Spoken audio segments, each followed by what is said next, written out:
El comienzo de la Iglesia de Jesucristo tuvo lugar con el descenso del Espíritu Santo en el día de Pentecostés. Desde entonces, fundada, establecida aquí en la tierra, comenzó a extenderse y especialmente a proclamar el Evangelio de la gracia para salvación a todo aquel que cree.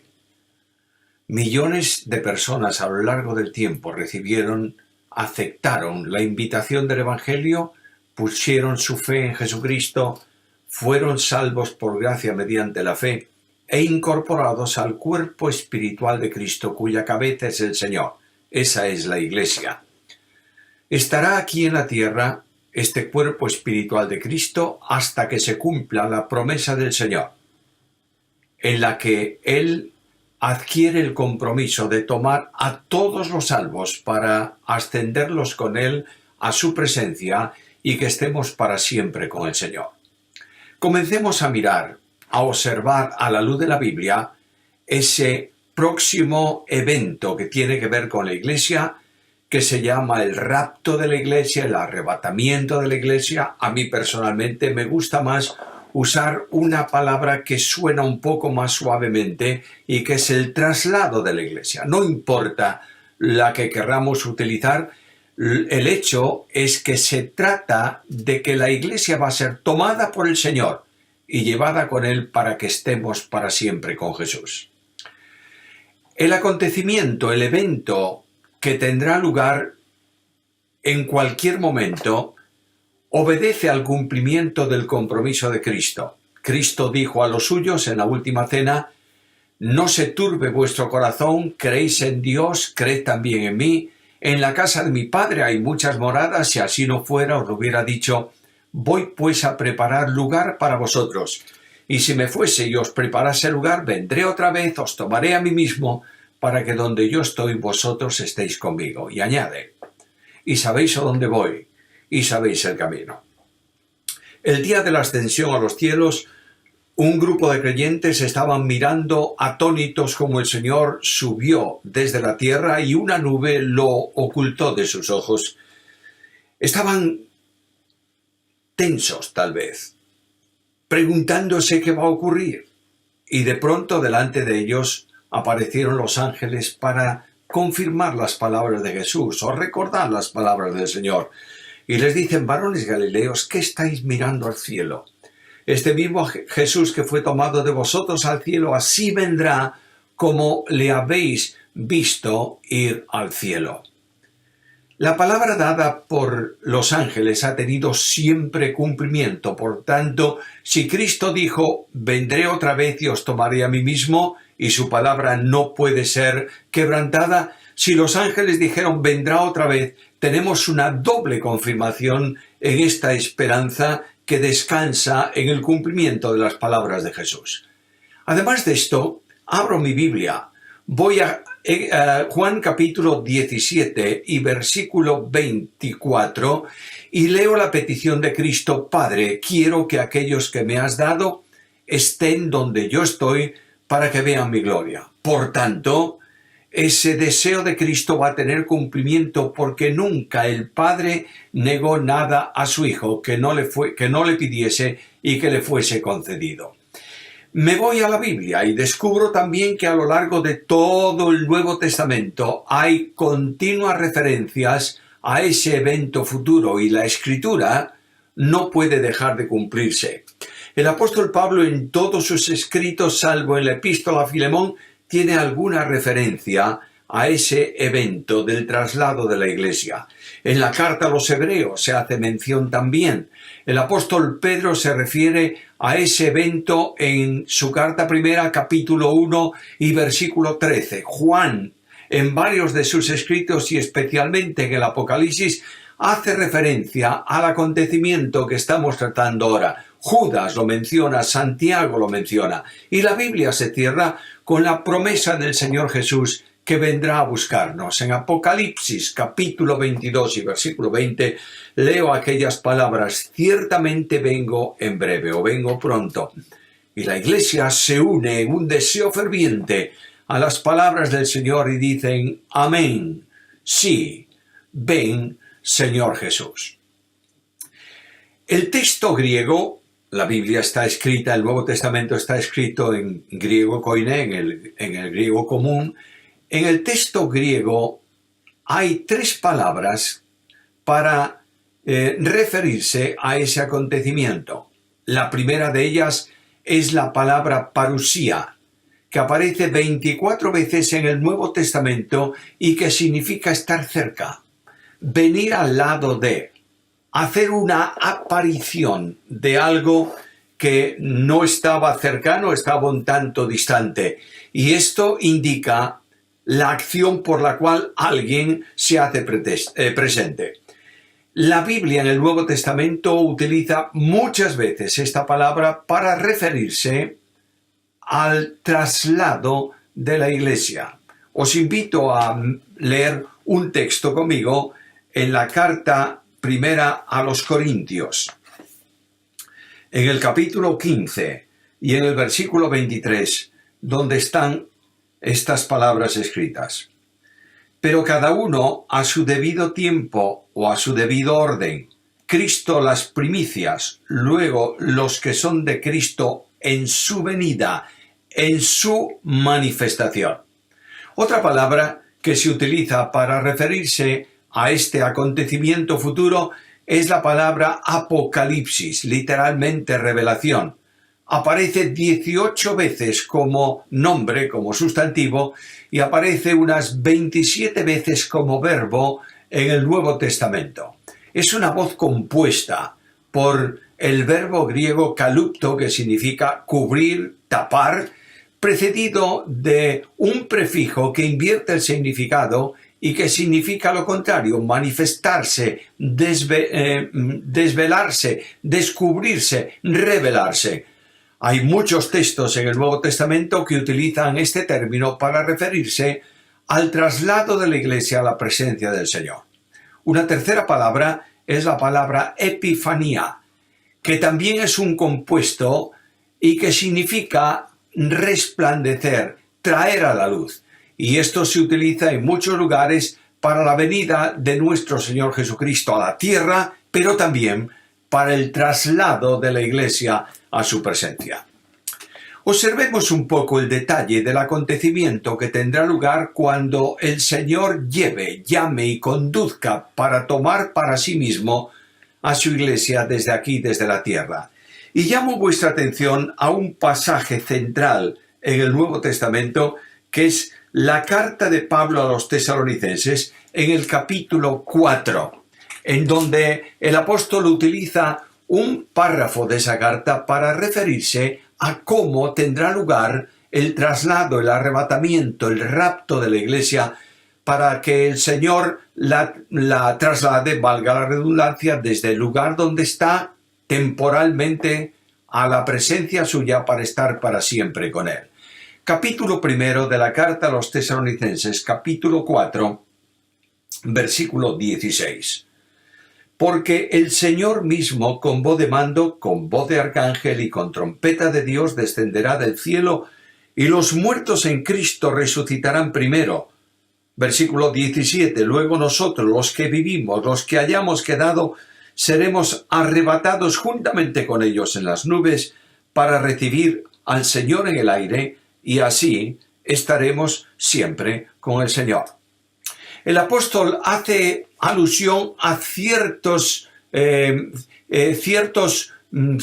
momentos, ciertas circunstancias, ciertos hechos que tendrán lugar en ese instante en que Cristo venga a recoger a su iglesia. Primeramente cita la voz de mando. El Señor no aparece como aquel siervo sufriente de su primera venida.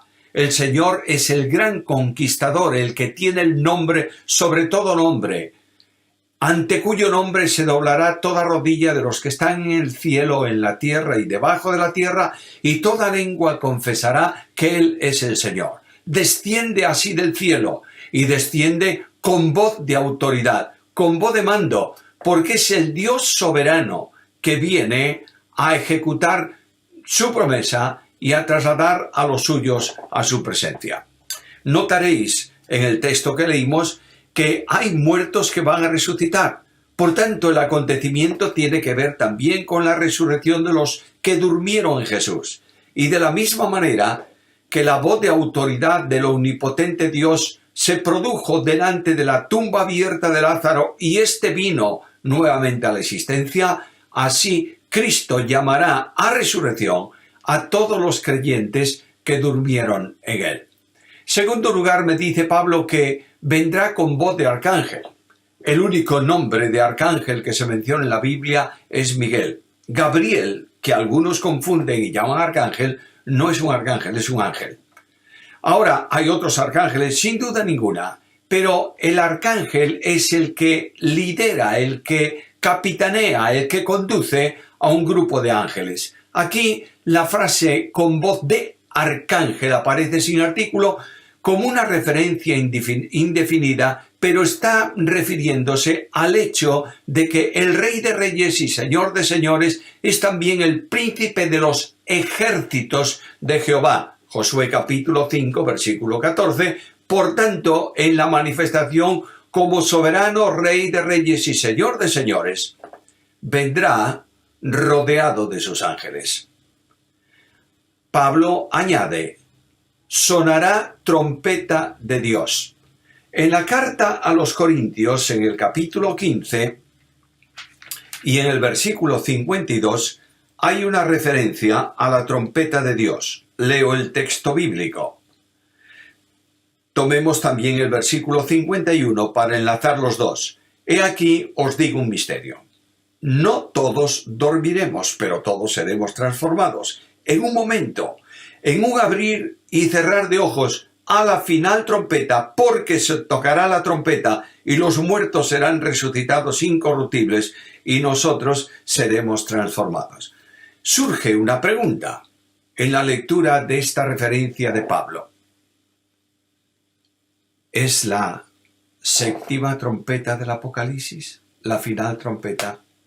Bueno, la séptima trompeta del Apocalipsis tiene que ver con un proceso de juicio de Dios sobre el mundo, mientras que la mencionada aquí por Pablo es una trompeta para gloria, arrebatamiento de la iglesia, bendición y victoria.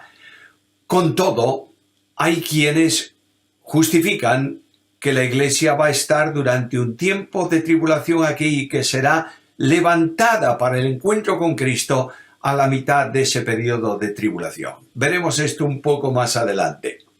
Lo que sí indica este sonido de trompeta es que termina una dispensación. Dios abrió un día lo que se llama la dispensación de la ley y dice que el sonido de trompeta se pudo oír claramente en aquel tiempo. Éxodo capítulo 19 y versículo 16. De igual manera, cuando inaugura la dispensación de la iglesia, hubo un sonido fuerte como de un viento recio que corría, que llamó la atención y congregó una multitud para que Pedro pudiera explicar ante todos y predicar el primer gran mensaje del Evangelio. Así también con la dispensación de la iglesia. Permitidme hacer un paréntesis. Muchos llaman al tiempo actual la dispensación de la gracia, pero la gracia no es una novedad. Dios ha manifestado su gracia y actuó con gracia siempre a lo largo de la historia de la iglesia en todo tiempo. Es más, el primer hombre salvo aquí en la tierra lo fue por gracia mediante la fe. En el tiempo actual, todos los que se salvan, hombres y mujeres, se salvan por gracia mediante la fe. Y el último ser humano que se salve antes de cielos nuevos y de tierra nueva se va a salvar por gracia mediante la fe. Por tanto, Dios advierte que la dispensación de la iglesia terminó y se abre un nuevo periodo de tiempo especialmente duro y difícil, en donde el juicio de Dios vendrá sobre el mundo para castigar a los rebeldes y transgresores. Pablo dice algo más, que hay una resurrección de entre los muertos. Los muertos en Cristo resucitarán primero. Y se abre ahí el programa de resurrecciones. No va a haber solo una resurrección final. El apóstol Pablo, en la carta a los Corintios, capítulo 15, versículos 22 al 24, dice de esta manera: porque así como en Adán todos mueren, también en Cristo todos serán vivificados. Pero cada uno en su debido tiempo, o en su debido orden.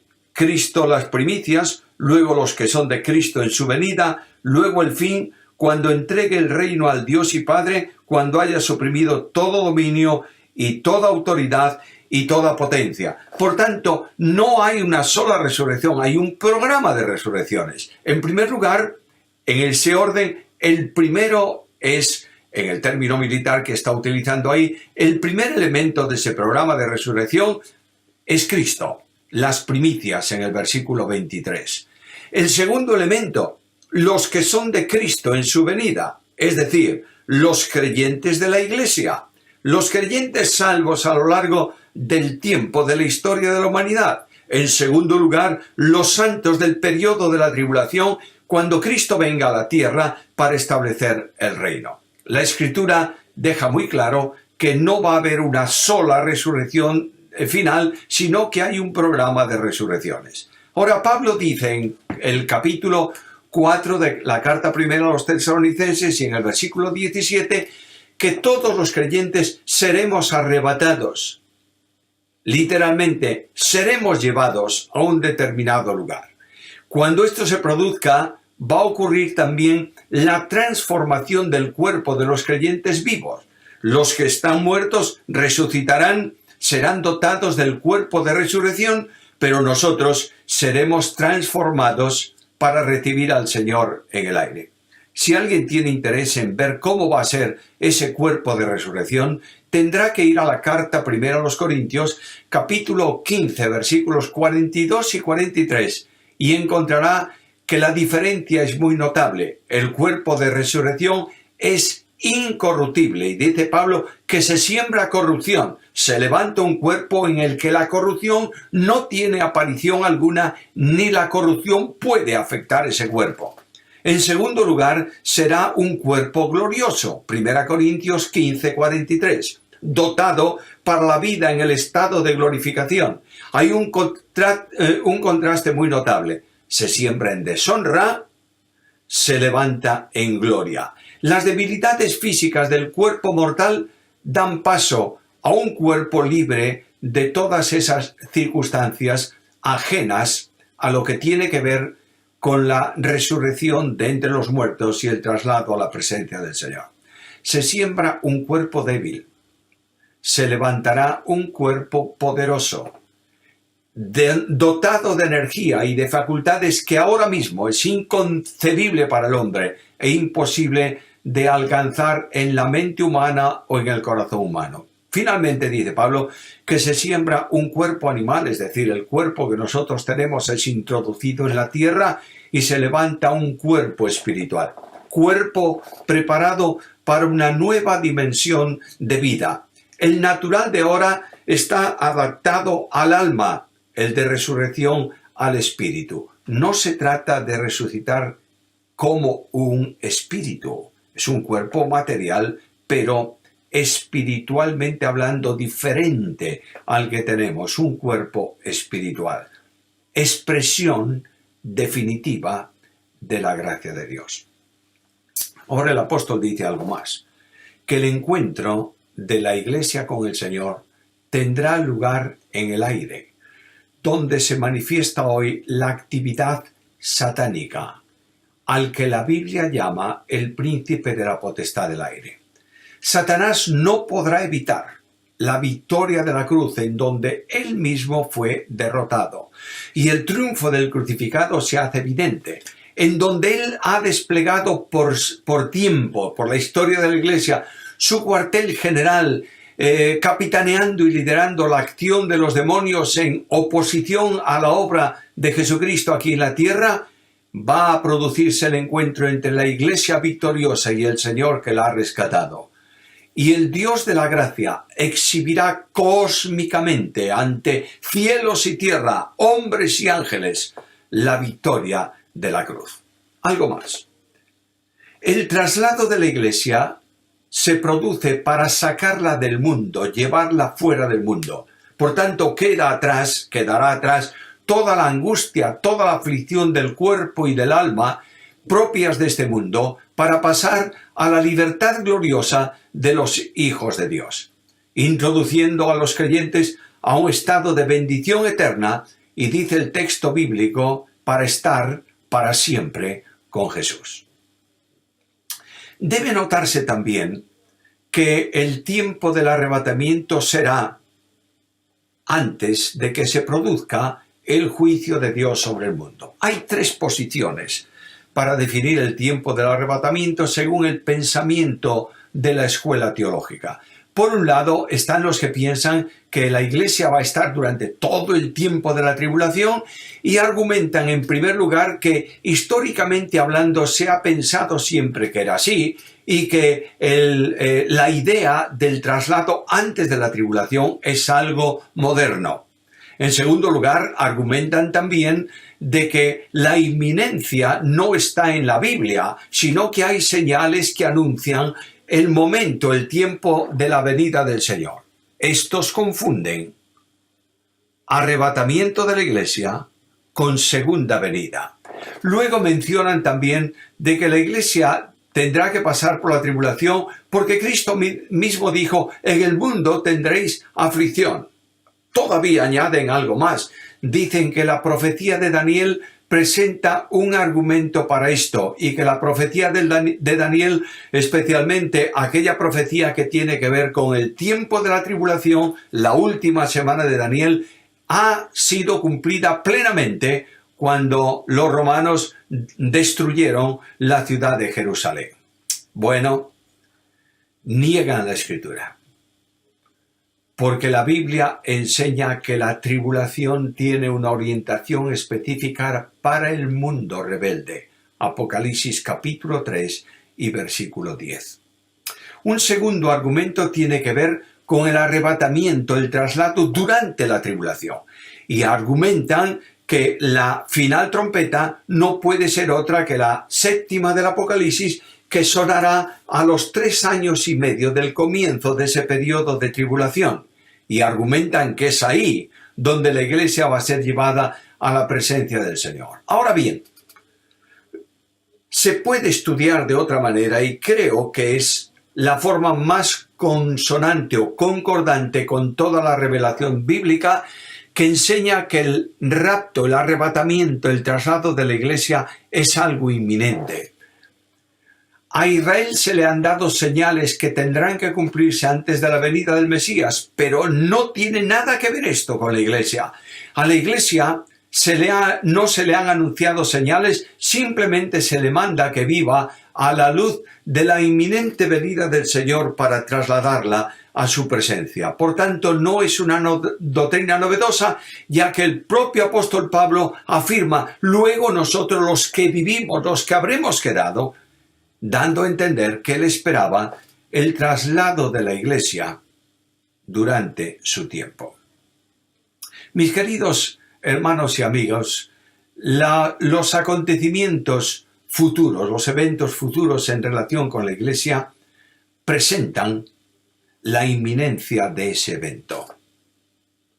La figura profética que tenemos en los escritos del Nuevo Testamento llaman a los creyentes no a buscar señales, sino a esperar en la gracia, dice Pedro, que se os traerá cuando Jesucristo sea manifestado. Ahora quiero terminar. Y quiero decir que hay que diferenciar claramente entre lo que es el traslado de la Iglesia y lo que es la segunda venida de Cristo. El traslado es el arrebatamiento y la remoción de todos los creyentes. La segunda venida es la manifestación de Jesucristo aquí en la tierra.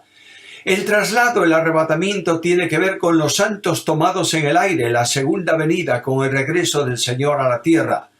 El traslado conduce a un tiempo de tribulación, la segunda venida al establecimiento del reino del Señor aquí.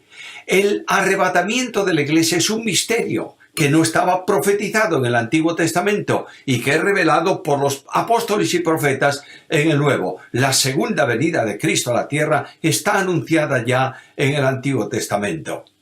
En el arrebatamiento no se cumplen los pactos con Israel, pero sí en la venida del Señor, cuando Él venga, serán cumplidos plenamente. El arrebatamiento antecede al día de la ira de Dios sobre el mundo, mientras que la segunda venida traerá la consumación final de ese periodo de aflicción en la tierra.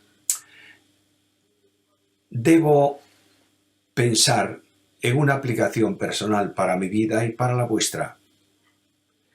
Saber mucho acerca de los datos bíblicos sobre escatología no conduce a nada, sino produce un resultado en la vida personal de cada uno. Aquellos que estamos esperando que el Señor se manifieste en cualquier momento, en cualquier instante, sin que se tenga que producir nada antes de eso, estaremos viviendo con los ojos puestos en Jesús. Y aquel creyente que tiene esta esperanza, dice el apóstol Juan, se purifica a sí mismo. Por tanto, Dios nos llama en esta reflexión de este tiempo, de este periodo que se concluye ya ahora, nos llama a una pregunta personal. ¿Estoy realmente esperando al Señor? Hay muchas notas sobre lo que hemos dado en síntesis en este estudio que ofrecemos a todos aquellos que quieran recibirlas. Estarán colocadas en el canal en PDF, cada uno puede descargarlas, repasarlas con calma a la luz de las muchas citas que hay en ellas, abriendo su Biblia y verificando los textos. Y yo les invito a todos los que han estado con nosotros en esta mañana a que nos acompañen en la tercera reflexión bíblica que seguirá con los acontecimientos que tendrán lugar para la Iglesia después de su traslado a la presencia del Señor. Que Dios ayude a cada uno para que vivamos ante la inminencia del arrebatamiento de la Iglesia, glorificando con nuestras vidas a aquel que nos ha salvado, que nos sustenta y que ha prometido recibirnos para que estemos para siempre con Él.